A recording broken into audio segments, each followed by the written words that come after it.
Monsieur Julien Rancoul, pardon.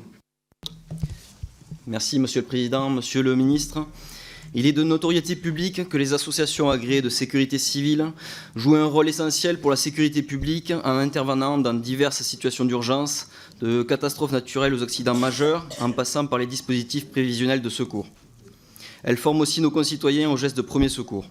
Sur ce point, le projet de loi de finances renouvelle l'objectif de généraliser la formation aux gestes de premier secours en atteignant l'objectif de 80% de la population formée au PSC1 ou aux gestes qui sauvent d'ici la fin de la mandature présidentielle.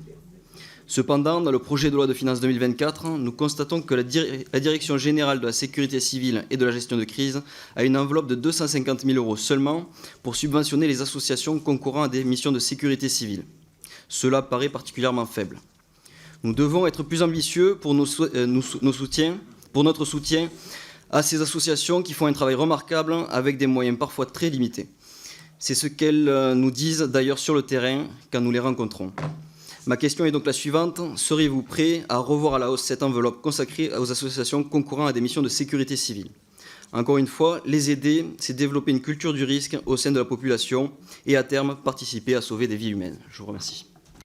Donc, sur les moyens, je rappelle que nous avons donné 21 millions d'euros aux associations l'année dernière pour compenser leurs pertes pendant le Covid.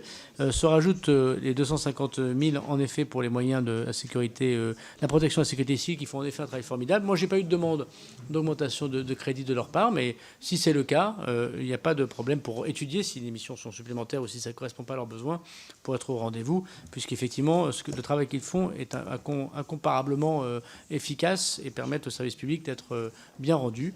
Donc, si jamais ils m'interrogent, je le ferai bien volontiers.